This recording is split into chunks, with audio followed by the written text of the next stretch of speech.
The sky above the broken world burned a dull orange, like a sun that had forgotten how to shine.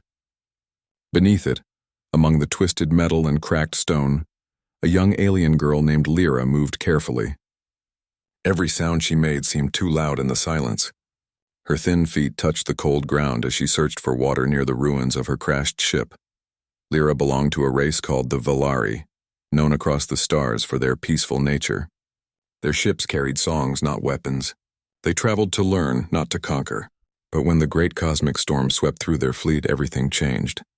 The storm tore the stars apart and threw their ship into a dead world at the edge of known space. Only a few survived the crash, and even they scattered to find shelter. Lyra had not seen anyone from her crew in many days.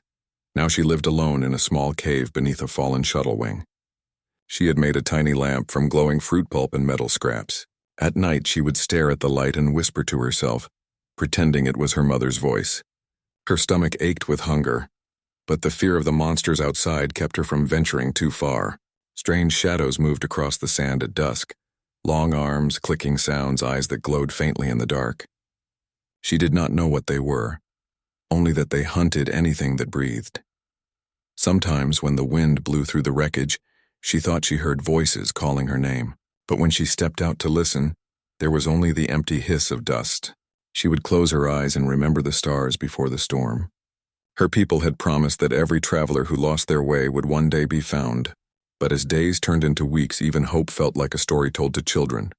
Then one night she saw something impossible. A streak of fire tore across the clouds. It was not lightning. It moved too straight, too fast. It screamed through the sky and vanished beyond the dark hills, leaving behind a trail of smoke. Lyra's heart began to pound. Could it be another ship? Maybe a Valari rescue craft? Or perhaps humans? She had heard stories about humans. They were bold and stubborn, curious about everything. Some Valari elders said humans were dangerous because they feared nothing. Others said they were protectors of the weak. Lyra did not know which to believe. But the thought that someone else was alive was enough to push her legs into motion. At dawn, she began her journey toward the smoke.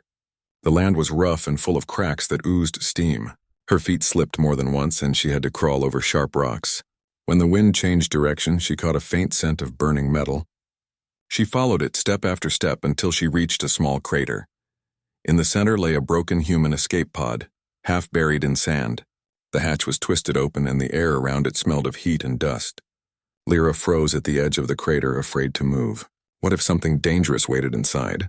But then she heard a low groan, a sound of pain. She crept closer and peered inside. A man was lying there, motionless except for his shallow breathing. His face was pale beneath a layer of ash. A torn uniform showed the symbol of a human fleet.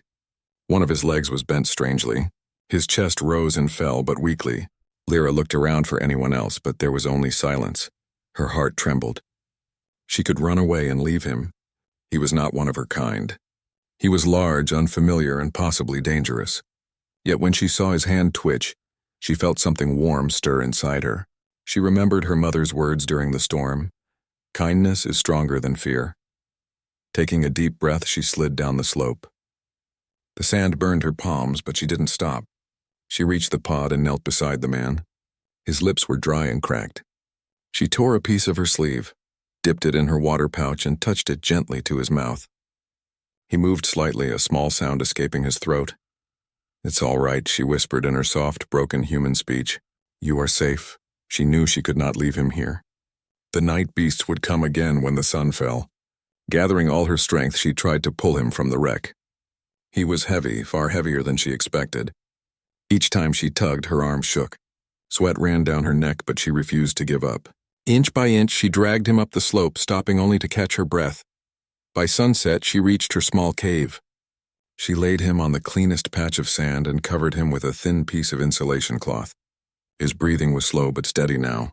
She crushed more glowing fruit and placed it near him for light.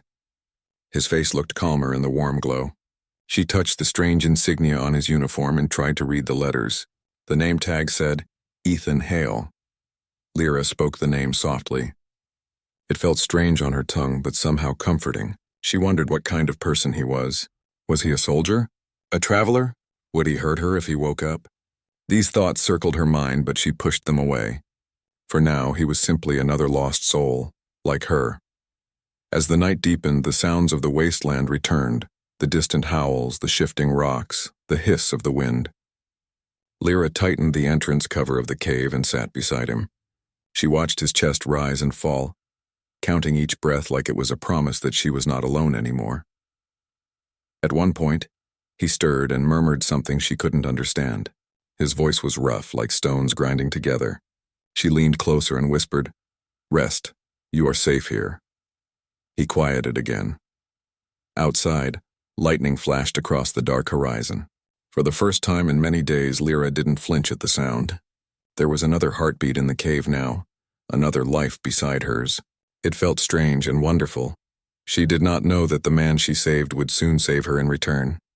She did not know that this meeting, an alien girl and a human survivor, would begin a story whispered through generations. A story of courage, kindness, and the strange power of hope. Before sleep took her, Lyra looked once more at the man. "Maybe," she said softly. "The stars sent you." Outside, the storm moved on, and the red moon rose again over the silent ruins, shining faintly on the cave where two lost travelers dreamed beneath the same light. When Ethan Hale opened his eyes, the world around him felt strange and quiet. His head ached, and his leg throbbed with pain. The air smelled of fruit and smoke, not the metal scent of a ship. For a moment he thought he was still inside the escape pod, dreaming through the crash. But then he saw movement beside him. Someone was sitting near the small light that glowed softly against the stone wall. It wasn't human. The figure was small and thin, with smooth lavender skin and bright silver-blue eyes that reflected the light. Long dark hair framed her delicate face. She looked frightened but gentle. Ethan blinked, trying to speak, but his throat was dry. Who are you?" he whispered. The girl tilted her head slightly, her voice quiet and unsure.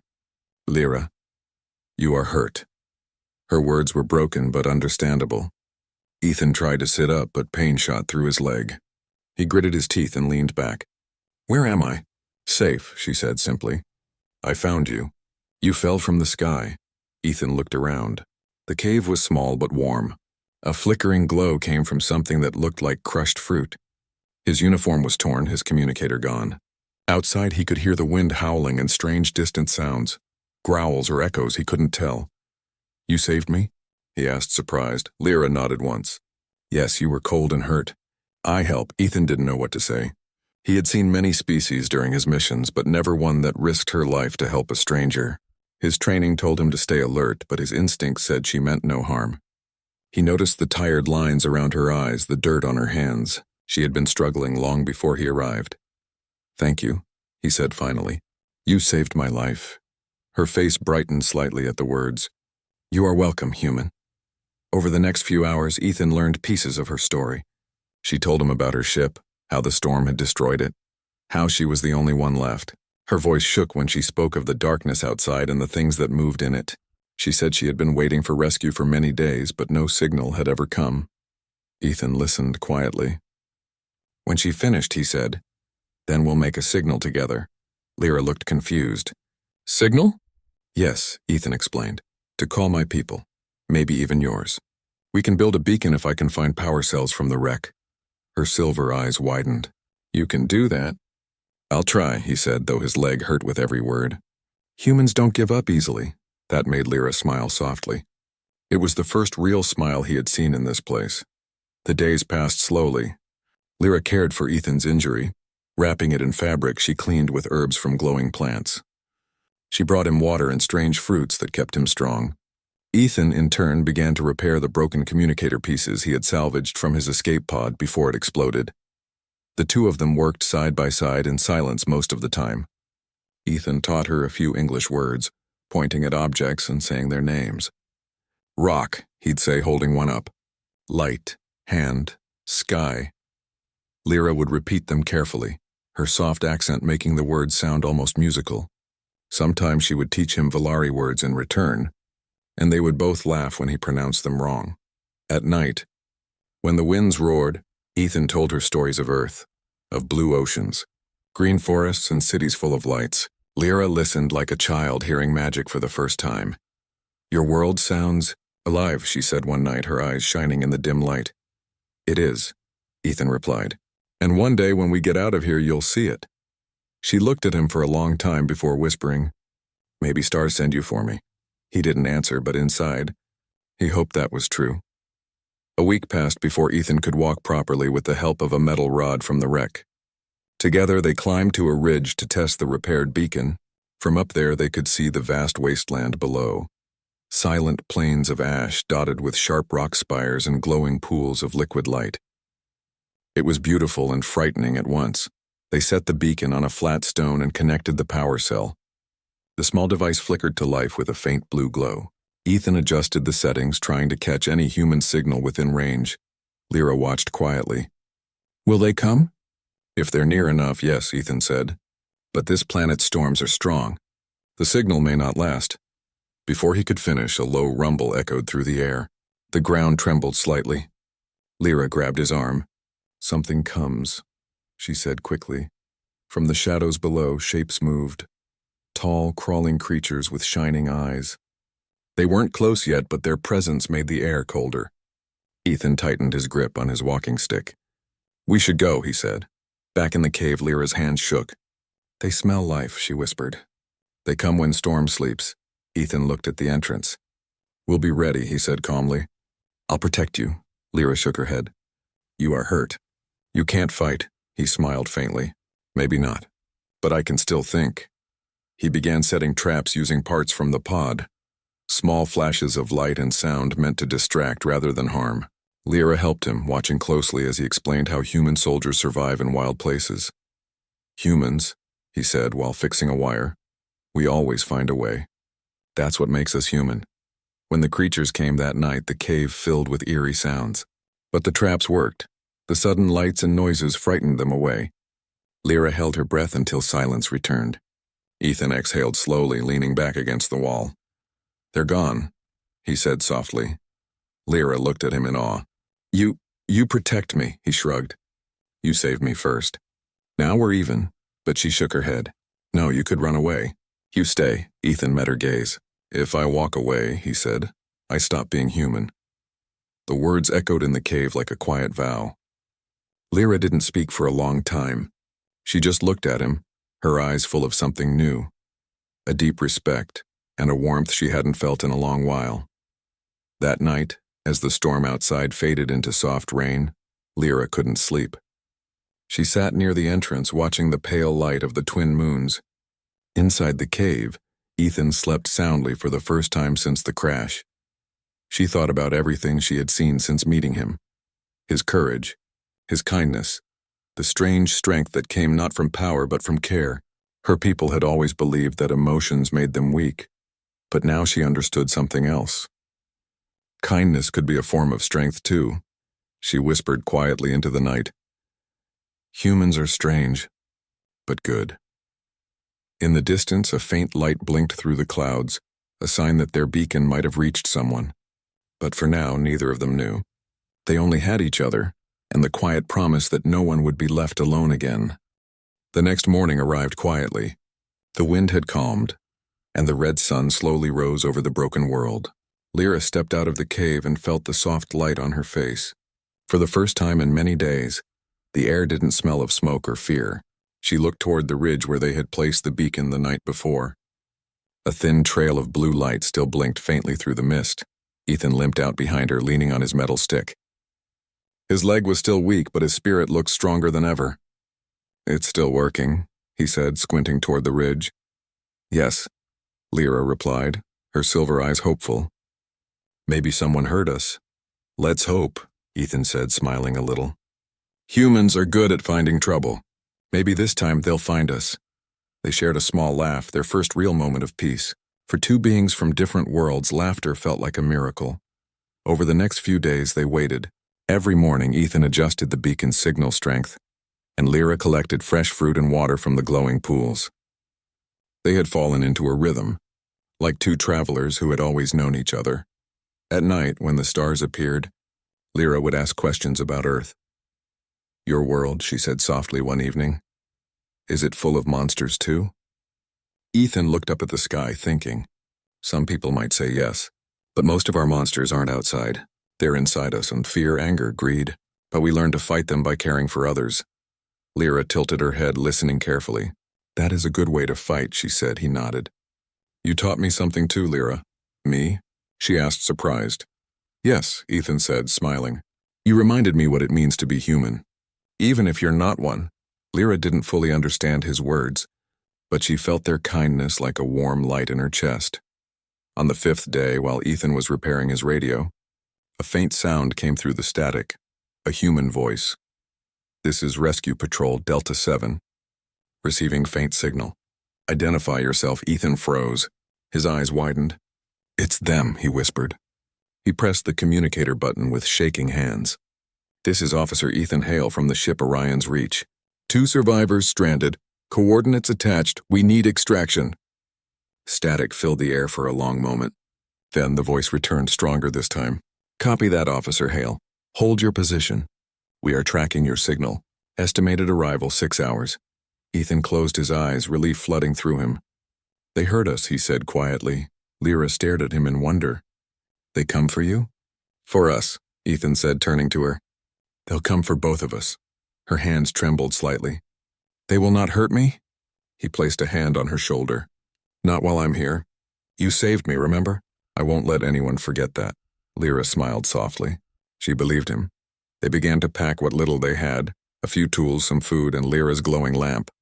The day passed slowly as they waited for the ship. Each hour felt longer than the last. As the light faded, thunder began to roll across the horizon again. The planet wasn't done testing them. Dark clouds rose like towers and the air crackled with energy. Ethan looked at the sky and frowned. That storm's coming faster than expected. Lyra gripped his arm. If storm covers sky, ships cannot see us. He nodded grimly. Then we need to make sure they can.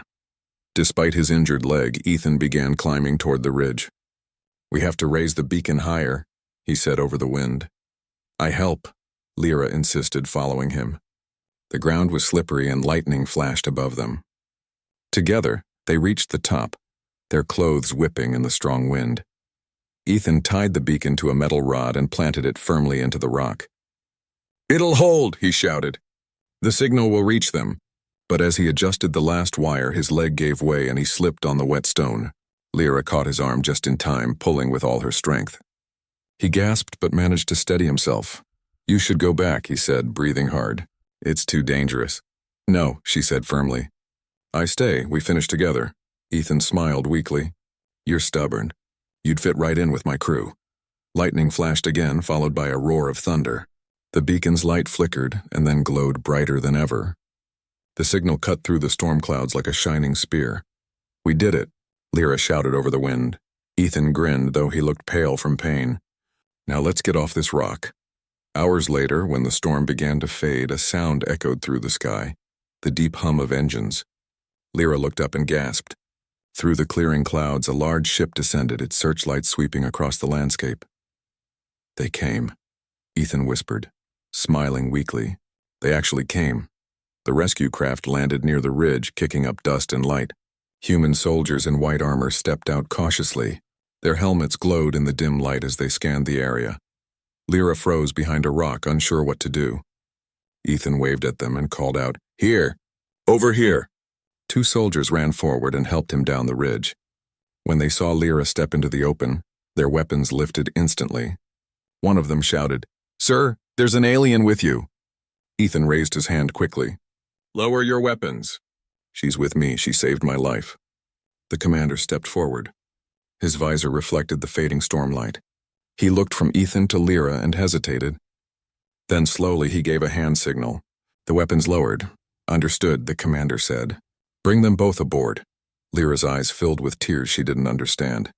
As they walked toward the ship, she looked back one last time at the planet that had nearly taken her life. She thought of the silence, the fear, the long nights, and the human who refused to leave her behind. Inside the ship, the lights were warm and soft. Lyra stared in wonder at the walls and screens. Humans moved around her, curious but careful. Ethan sat on a stretcher nearby, smiling faintly as medics checked his leg. You're safe now, he said to her. You're going home. Home? She repeated softly. I don't know where that is anymore. He looked at her kindly. Then maybe we'll find it together. Lyra smiled. a small, hopeful smile that reached her eyes. Weeks later, Lyra stood on the observation deck of the ship as it traveled through the stars. The endless dark outside no longer frightened her. She could see light everywhere now, the stars, the ships, and even in the humans who had welcomed her. Ethan walked up beside her, now healed and strong again. "You're quiet," he said. "I am thinking," she replied. "Your people are very different." "Different good or different bad?" he teased. "Different. Good," she said after a pause. "You care even when you are afraid." "That is why you win," Ethan smiled. "Maybe that's why we found each other." They stood in silence for a while, watching the stars drift past. Somewhere far below them, the broken planet lay quiet again. It had taken much from them, but it had also given something back. A bond that crossed species and fear. In the great record of the stars, few would ever know their story. But among those who did, it became a legend. The tale of an alien girl left to perish among monsters and the human who saved her, not because he had to, but because it was simply what humans do.